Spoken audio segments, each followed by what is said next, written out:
विद्यार्थियों, भाषा के संबंध में विविध विद्वानों ने अलग अलग तरह से अपनी राय व्यक्त की है। अभी मैंने आप लोगों को आचार्य विनोबा का प्रश्न बताया, गांधी जी की चर्चा की। इस तरह अनेक शिक्षा शास्त्रियों ने, अनेक महापुरुषों ने, भाषाविदों ने अपनी बात कही। मानव व्यक्तित्व के समान ही उसकी वाणी का निर्माण भी दोहरा होता है। जैसे मनुष्य का व्यक्तित्व बाह्य परिवेश के साथ साथ अंतर जगत के घात प्रतिघात, अनुकूलता प्रतिकूलता, समन्वय आदि विविध परिस्थितियों द्वारा निर्मित होता है, उसी प्रकार उसकी भाषा भी असंख्य जटिल सरल अंतर्बाह्य प्रभावों में गल घल कर परिणित होती है। कालांतर में, बाद में हमारा समग्र अंतर जगत, हमारी संपूर्ण बौद्धिक रागात्मक सत्ता शब्द संकेतों से इस प्रकार संगठित हो जाती है कि एक शब्द संकेत अनेक अप्रस्तुत मनोराग जगह देने की शक्ति पा जाता है। भाषा सीखना तथा भाषा जीना दोनों एक दूसरे से भिन्न है। तो आश्चर्य की बात नहीं, प्रत्येक भाषा अपने ज्ञान और भाव की समृद्धि के कारण ग्रहण करने योग्य हो जाती है। प्रत्येक भाषा अपने समग्र ज्ञान के कारण ग्रहण करने योग्य है। कई लोग तो ऐसे हैं, कबीर के बारे में कहा जाता है कबीर पढ़े लिखे नहीं थे। कबीर ने स्वयं एक जगह कहा है, मसी कागज छुयो नहीं, कलम गही नहीं हाथ। फिर भी वो बहुत बड़े भाषाविद थे, अपनी बात को जिस भाषा में जिस तरह कहना चाहते थे कहलवा देते थे। तो भाषा सीखना एक पुस्तकीय ज्ञान, और भाषा को जीना, भाषा में शब्दों का उचित अनुचित समझ करके आरोह अवरोह क्रम, उसका प्रयोग, शब्दों का प्रयोग, भाषा का प्रयोग कब कहाँ किस तरह करना है, यह अच्छे अच्छे भाषाविदों की कला होती है। कुछ लोग देखते हैं अच्छे अच्छे वक्ता जब बोलने लगते हैं तो सारे श्रोता मंत्रमुग्ध हो जाते हैं। ये उनकी भाषा, उनकी वाणी का ही प्रभाव है। तो भाषा सीखना, सीख करके उस भाषा का अपने जीवन में अच्छी तरह से प्रयोग करना, उसका लाभ पाना, अन्य लोगों को उससे प्रभावित करना, यह भाषा की विशेषता होनी चाहिए विद्यार्थियों। यहाँ पर अब प्रश्न बनता है, एक और समझ का प्रश्न है, भाषा में समन्वित घटक क्या है? भावबोध पैदा करती है, स्वर देती है, अर्थ देती है, रूप देती है। एक प्रश्न है कि सांच बराबर तब नहीं, इस कथन से आप कहां तक सहमत? सांच बराबर तब, सच्चाई सबसे बड़ी है। सच्चाई हृदय से उत्पन्न होती है। ज्ञान भाषा के माध्यम से और समाज के माध्यम से व्यक्ति प्राप्त करता है। तो समस्त जगत, वास्तव में सत्य ही जगत को धारण करता है। हमें बचपन से पढ़ाया जाता है कि सच बोलो, क्योंकि सत्य के बराबर कोई दूसरा काम नहीं है।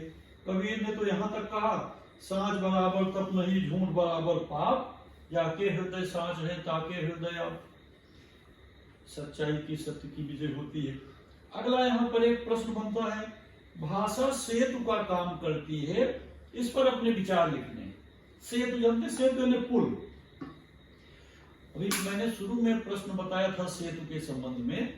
जैसे आप पुल पर चढ़कर इस ओर से उस ओर चले जाते हो, नदी पार करते हो, रेलवे लाइन पार करते हो, सेतु, ब्रिज, पुल। भाषा भी वही काम करती है। कैसे करती है देखें, जैसे हम नदी के दो किनारों को जोड़ने का काम करते हैं, उसी प्रकार भाषा भी एक दूसरे से जोड़ने का काम करती है। दो व्यक्तियों के हृदय के भावों को भाषा किस तरह से जोड़ देती है। भाषा के माध्यम से हम अपने विचारों, भावों को दूसरों तक पहुंचाते हैं। यदि हम किसी अन्य भाषा का साहित्य पढ़ना चाहें तो भाषा हमें सीखनी पड़ती है। भाषा कोई अपनी पराई नहीं है। सभी भाषा में अच्छे अच्छे साहित्य हैं, अच्छा ज्ञान है, अच्छे अच्छे साहित्यकार हुए हैं। चाहे वह हिंदी भाषा हो, मराठी भाषा हो, अंग्रेजी हो, सब में अच्छे अच्छे ज्ञानियों ने अच्छी बातें कही। हमें सिर्फ ये करना है कि उसमें से अपने लिए महत्वपूर्ण बातें चुन लेना है, फालतू बातों को छोड़ देना है। हर जगह अच्छाई है, बुराई है।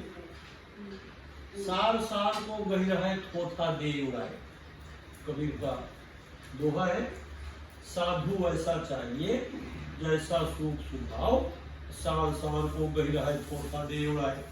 तो प्रत्येक भाषा में जो अच्छी बातें हैं उसे सीख लेनी चाहिए, और अपने लिए जो उपयोगी नहीं उसे छोड़ देना चाहिए। जिन नवयुवकों ने अंग्रेजी भाषा सीखी है वे आज यूरोप के कई देशों में नौकरी करते हैं। इस प्रकार ये कहना ठीक है कि भाषा सेतु का कार्य करती है। प्रत्येक व्यक्ति अपनी भाषा को महत्व देता है तो ठीक है, मगर हम दूसरे की भाषा की बुराई नहीं करें। हमें किसी भाषा में कोई तकलीफ नहीं, हमें नहीं आता ये अलग बात। कई लोग जैसे मान लीजिए अंग्रेजी का विरोध करते हैं कि अंग्रेजी अंग्रेजों की भाषा है, इसी भाषा के कारण हमारा देश गुलाम बना। ठीक है, लेकिन भाषा में कोई बुराई नहीं है। आज हमारे देश के प्रश्न लेखिका कह रही है कई ऐसे नवयुवक जिन्होंने अंग्रेजी अच्छे से सीख ली, आज विश्व के अनेक देशों में, यूरोपियन कंट्रियों में अच्छे अच्छे कार्य कर रहे, अच्छे पदों पर कार्य कर रहे हैं, तो उसी ज्ञान के कारण गए हैं। तो ऐसा नहीं है कि सिर्फ हमारी भाषा अच्छी, सभी भाषाएं अच्छी हैं, उनमें से आपको महत्वपूर्ण ज्ञान सीख लेना है और जो आपके लिए उपयोगी नहीं है उसे छोड़ देना चाहिए। अतः यह कहना सत्य है कि वाणी अनुवाद आत्मानुभूति की मौलिक अभिव्यक्ति करती है। अगला यहाँ पर प्रश्न है, संतोष सीधन इस कथन से कहां तक सहमत है? तो इसके बारे में भी अनेक लोगों ने बातें कही हैं। हमें जो कुछ मिला उसमें संतुष्ट रहना चाहिए। अपने अनुभव से, अपने ज्ञान से, अपने परिश्रम से व्यक्ति ने जो कुछ सीखा है उसका लाभ उसे मिले, इस तरह से उसके जीवन में उसकी उपयोगिता कायम रहेगी। यहाँ पर लास्ट में लेखिका ने जो प्रश्न खड़े किए हैं कि सभी भारतीय भाषाओं ने अपनी चिंतन भावना को, उपलब्धियों से राष्ट्र को, जीवन को सजीव बनाया है। उनकी देशगत भिन्नता, तत्वगत एकता से प्राणवती होने के कारण महार्घ है। ज्वाला धरती की गहराई में कोयले को हीरा बनाने का काम करती है। सीप जल की यतल गहराई में स्वाति की बूंदों से मोती बनाने का काम करती है। न हीरक धरती की ज्वाला को साथ लाती है, न मुक्ता जल की गहराई को, परंतु वे समान रूप से मूल्यवान है। प्रत्येक चीज का अपनी जगह पर महत्व है, कोई भी महत्वहीन नहीं है। सिर्फ हमें जब जिसकी आवश्यकता पड़ती है, कहा ना, जहां काम आवे सुई कहा करे तलवार। सुई की भी महत्ता है और तलवार की भी महत्ता है। हम जिस युग में जी रहे हैं उसमें मानव जीवन की त्रासदी का कारण संवेदनशीलता का अधिक न होकर उसका अभाव है। आज हमारे जीवन में संवेदनशीलता नहीं, संवेदनहीनता हो गई विद्यार्थी। लोग एक दूसरे के दुख सुख में सहभागी नहीं होते, एक दूसरे को किसी विषम परिस्थितियों में देखते हैं तो हंसी उड़ाते हैं, उसकी खिल्ली उड़ाते हैं, बचकर निकल जाते हैं। ये क्या है? संवेदनहीनता है। इस संवेदनहीनता से हमें पार पाना है, संवेदनशील बनना है, ताकि अपने समाज और राष्ट्र के विकास में हम अच्छा सहयोग दे सकें।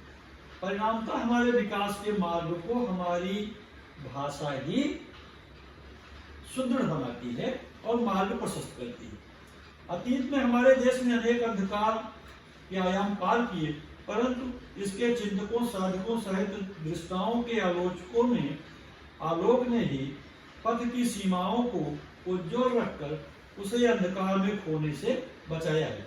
इसलिए कवियत्री कहती है कि भाषा ही इस आलोक के लिए संचारिणी दीप शिखा का कार्य करती है। भाषा ही इस आलोक के लिए संचारिणी दीप शिखा का कार्य करती है। तो भाषा की महत्ता बताई गई पाठ में। भाषा कोई भी हो, अपनी भाषा पराई भाषा कोई नहीं है, सब भाषाएं अच्छी हैं, सब में समृद्ध ज्ञान है, बड़ा ज्ञान का साहित्य का भंडार है, सब में अच्छे अच्छे साहित्यकार हुए हैं। उसमें से आप कितना सीख सकते हो और आपकी क्षमता कितनी है, इस पर एक बात निर्भर करती है।